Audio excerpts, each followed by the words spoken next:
Educação à distância, mudando realidades.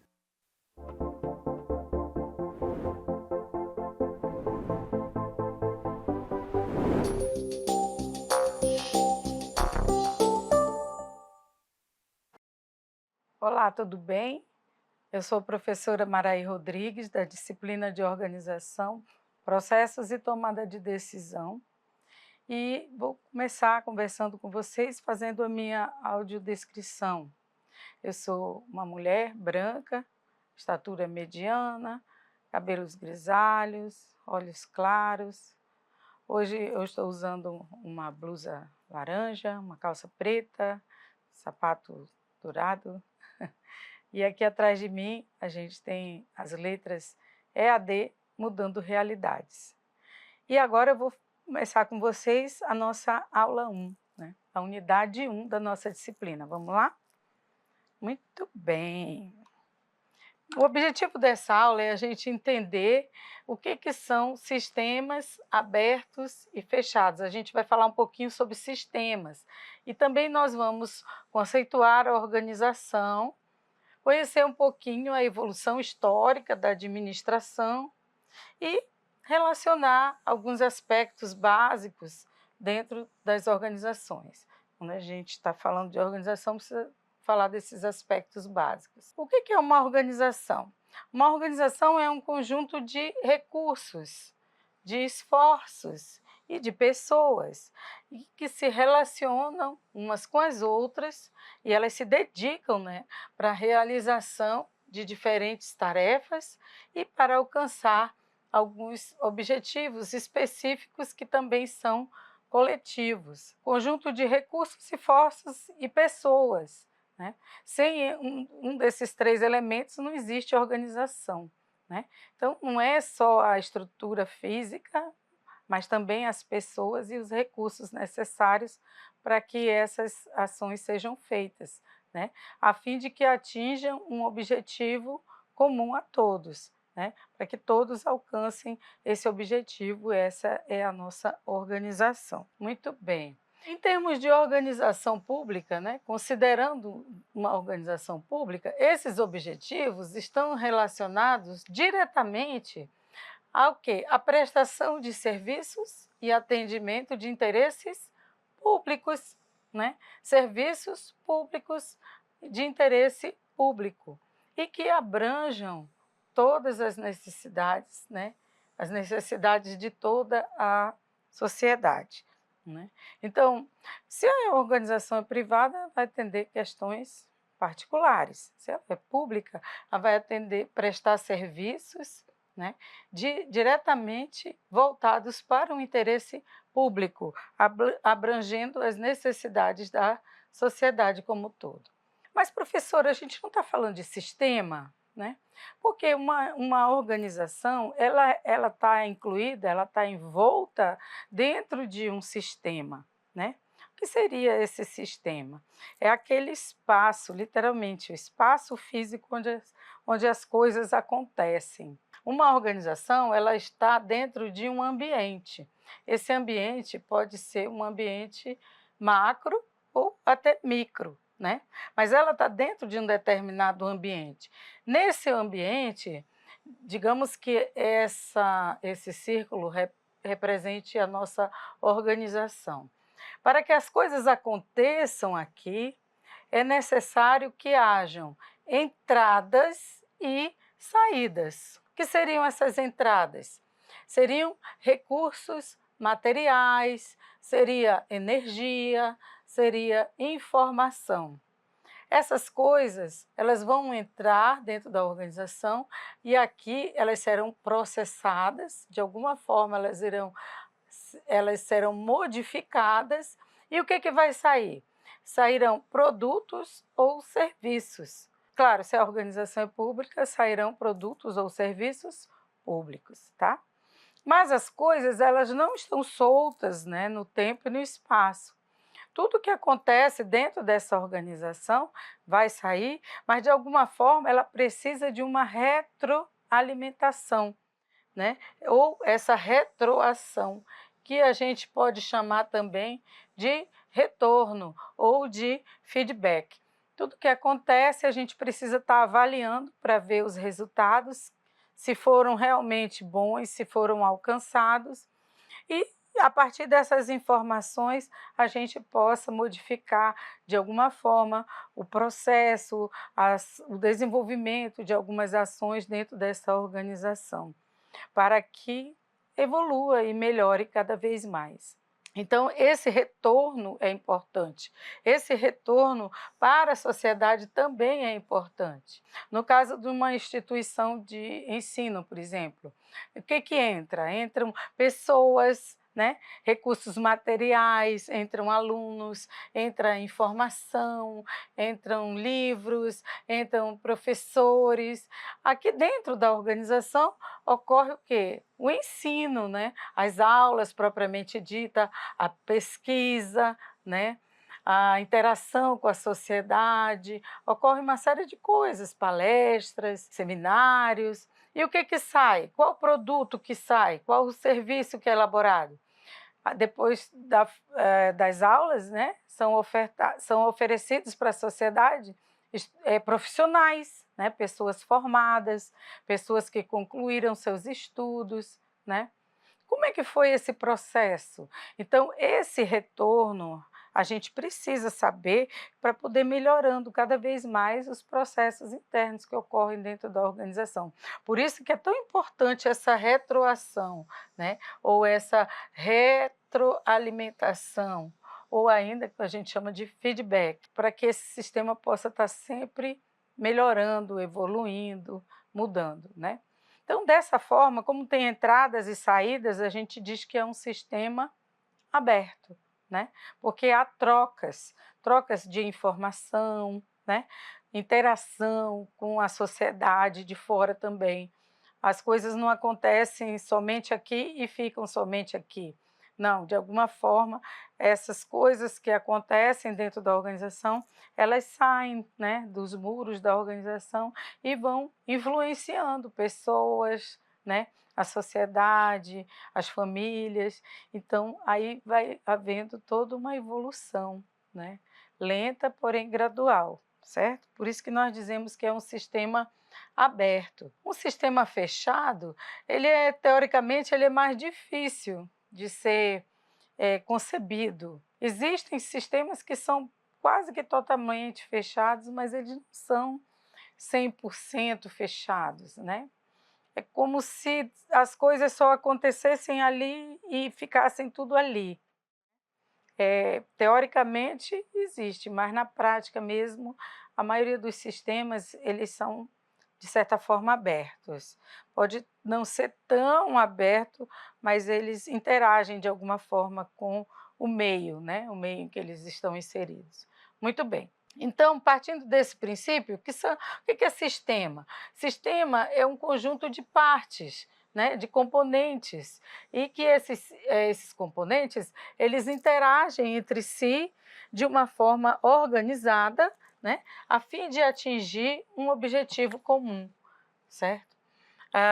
Imagina você, por exemplo, um sistema de trânsito, né? O sistema de trânsito ele é constituído de partes, né? Por exemplo, os veículos, as estradas, né? Os motoristas.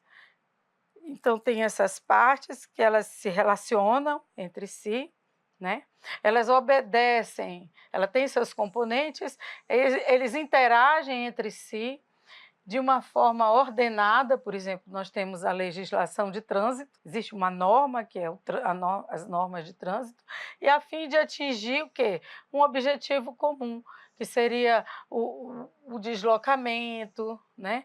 A transição de veículos, qual é a hora de algum parar, a hora do outro continuar, né? Tem todo um sistema de trânsito, placas, sinaleiros, né? Para ordenar esse sistema para que ele possa fluir e fazer o transporte necessário, né? Seja de passageiros, de cargas, né? Logística. Então, sistemas é assim, algo mais complexo, né? Precisa de partes que interajam entre si, mas elas não estão soltas aleatoriamente, elas obedecem a alguma norma, algum princípio, e todas também com o objetivo de atingir um determinado objetivo comum. Quais seriam os componentes desse sistema de ensino, no nosso caso? Seria o ensino, a pesquisa e a extensão, né? Aqui no nosso caso, nós temos o ensino, pesquisa, a secretaria, né? Diversos componentes da nossa escola. O que entram? Entram livros, estudantes, professores, equipamentos, né? Livros, biblioteca, computadores, uma série de coisas. E o que sai daqui? O que sai de um sistema desse, de ensino tão complexo? Saem serviços para a comunidade, saem estudantes formados, saem resultados de pesquisa, quantas pesquisas são feitas, né? Desenvolvidas dentro e para fora também, projetos de pesquisa, de estágio, TCC, obras literárias que são publicadas, né? Tanta coisa que é produzida. E, ao mesmo tempo, gerando um retorno para a sociedade, né? Que é o que a gente chama de feedback. Inserção de egressos no mercado, no mundo do trabalho, inserção de pessoas formadas. Entrou um estudante, por exemplo, no ensino que tinha apenas concluído o ensino médio, e agora ele, depois de ter passado por esse sistema de ensino, ele vai sair um profissional formado na sua área, né? Então, o retorno para a sociedade é muito grande. Entra um jovem e sai um profissional. E assim, todos os outros sistemas. Para a gente é mais fácil esse universo, né, da educação, porque é o ambiente onde nós estamos inseridos. Então, vamos lá. Agora a gente vai falar um pouquinho da evolução histórica da administração, porque se a gente for parar para pensar mesmo, a gente ouve falar de gestão, de administração há muitos e muitos anos. 5.000 anos antes de Cristo já se falava aqui no Egito, na Suméria, né, na China, tantas civilizações milenares que já existiam, né, há milhares e milhares de anos. Então, não é algo recente, né? Nós ouvimos falar que por volta do século XV até o século XIX, do Império Otomano, até chegar nos dias mais atuais, século XIX, século XX e agora, mais recentemente, século XXI, onde a gente começou a falar de revolução, né? A Revolução Industrial, teve a primeira Revolução Industrial baseada no surgimento do carvão, né? das estradas de ferro, das rodovias, né? Então, o carvão ajudou muito nesse processo. E a segunda Revolução Industrial, que surgiu com o surgimento, a disseminação da eletricidade e também do petróleo, do aço como combustível, né, para a nossa sociedade. Então, foi um período aqui no século XIX, foi um período de muitas evoluções, né, tecnológicas. Foi um século que começou andando de carroça e terminou andando de foguete, né, indo para o espaço. Então, foi um período curto, porém de grandes transformações. Então, talvez por isso que a gente pense que a administração seja algo recente. A administração ela se constituiu mesmo como ciência no início do século XX, né? Lá, quando a gente vê os estudos de Taylor e Fayol, aí realmente foram estudos científicos que foram realizados e ela se constituiu como ciência. Mas a gestão em si de organizações, ela existe há milhares de anos. Como a gente já citou aqui, da Suméria, do Egito, na China, impérios, né? Tantos impérios que tiveram comportamentos de guerra, ações assim muito bem planejadas e organizadas, mas que não eram oficialmente, né, cientificamente reconhecidas como uma administração de uma forma científica. Além disso, não tinha essa configuração que a gente começou a adotar em termos de estrutura organizacional, de tal forma que elas possam se apresentar de diversas formas, né? Por exemplo, nós falamos hoje em administração funcional, né, onde a divisão das tarefas está relacionada com a função que aquela pessoa desempenha dentro da organização. Nós já ouvimos falar também de linha e staff, né? De setores específicos de assessoria para alta gestão. Nós já ouvimos falar de estruturas que trabalham muito com comissões, ou estruturas que são inovativas, ou estrutura de matriz, etc. Existem tantas estruturas que as organizações podem estar configuradas, mas a mais conhecida que nós podemos ver com mais facilidade são essas divisões da estrutura que a gente reconhece que são aquelas mais voltadas a departamentos, seções, unidades administrativas, que é aquela ideia que a gente tem mais piramidal, né? Uma ideia assim de estrutura mesmo, onde a gente tem uma alta gestão, aí temos aquelas partes mais táticas, né, que são áreas mais de gestão, né, de gerência, de supervisão, e temos a base que é operacional, que são aqueles setores que lidam diretamente com o público, né? Uma outra, digamos, componente, né, dessa questão da estrutura das organizações é o sistema de comunicação, né?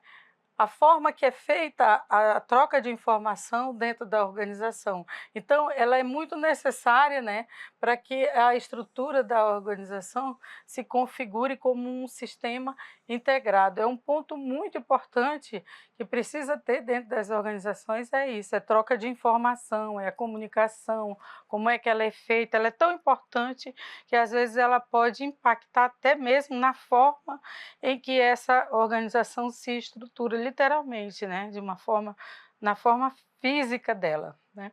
E a outra é a amplitude administrativa, ou seja, qual é o tamanho dela, o número de pessoas que poderia estar, teoricamente, subordinado a uma determinada chefia, né? Dependendo da tecnologia, né? Como é que vai acontecer essa comunicação, vai determinar também quantas pessoas poderão estar subordinadas a uma determinada chefia, e a esse aspecto a gente chama de amplitude administrativa, né? A outra questão é a autoridade e responsabilidade, ou seja, qual o nível de obrigação, qual o nível de controle que as chefias têm que ter, qual o nível de responsabilidade também que essas chefias, né, que essas coordenações têm que ter sobre os seus subordinados, né? Então, esse é um outro fator, o nível de obrigação, de controle e qual a responsabilidade que estão sujeitas à autoridade daquela determinada chefia. Metzenberg é um autor bem conhecido nessa área de estrutura dentro das organizações. Ele fala que o sistema de responsabilidade ele é tão importante que ele é constituído também por departamentalização, linha, assessoria e especialização do trabalho. Metzenberg valoriza muito essa questão da estrutura. Então, ele fala que é tão importante, né, esse nível de responsabilidade é tão importante que ele chega a dizer que ele é constituído pelos departamentos, pelas linhas de produção, pela assessoria, né? Para ele, aquilo é tão importante que se constitui como se fossem os próprios departamentos, né, dentro de uma organização. que mais que foi acontecendo? Dentro dessa amplitude administrativa, surgiram sistemas de autoridade, né? Os níveis de controle, níveis hierárquicos, níveis de delegação, de centralização ou descentralização. As organizações começaram a pensar, por exemplo, até que ponto precisa ter controle, se esses controles eles são mais flexíveis, se eles são mais centralizados, que níveis de delegação vai ser permitido, até onde as pessoas podem ou não podem tomar decisão. E com relação ao sistema de comunicação, dentro do sistema de comunicação tem também o sistema de decisão. Ele é resultado das ações, do resultado da ação sobre as informações. Dependendo do nível de informação, eu também vou ter um determinado nível de tomada de decisão. Claro, se a minha informação é pequena, meu poder de decisão não vai ser muito grande, né? Agora, quanto mais responsabilidade, quanto mais conhecimento eu tenho sobre determinada coisa, né? A amplitude da informação é maior, maior também a minha responsabilidade e, em compensação, maior também o meu poder para a tomada de decisão, porque eu consigo ver uma amplitude maior, né, uma área maior do que as coisas estão acontecendo ou uma profundidade maior dos temas, não apenas no nível superficial. Então, é por isso que, às vezes, pode acontecer dentro de uma organização a gente não entender por que determinada chefia tomou uma decisão, mudou alguma coisa ou mudou alguém, né? E às vezes a gente acha estranho, mas é porque a gente pode não estar tendo o mesmo nível de aprofundamento, né, do conhecimento para entender naquele momento por que foi tomada aquela decisão. Para a gente aprofundar mais um pouquinho, sugiro a vocês que leiam esse item 2.3, né, desse material aqui, Estrutura Organizacional, Gestão do Conhecimento. O autor é Eduardo Perrotti. Eduardo mesmo, tá com O. E está disponível aqui, teses da USP, né? Disponível nesse link que a gente disponibilizou aqui para vocês e no material também que a gente disponibilizou no AVA, tá? Então, dá uma lidinha lá, vocês vão conseguir rever um pouquinho mais de tudo isso que a gente falou e aprofundar também mais um pouquinho. Caso tenha alguma dúvida, não hesite, né, em perguntar para o seu professor mediador, para o coordenador e entrar em contato com a gente, tá bom? Boa aula e até a próxima.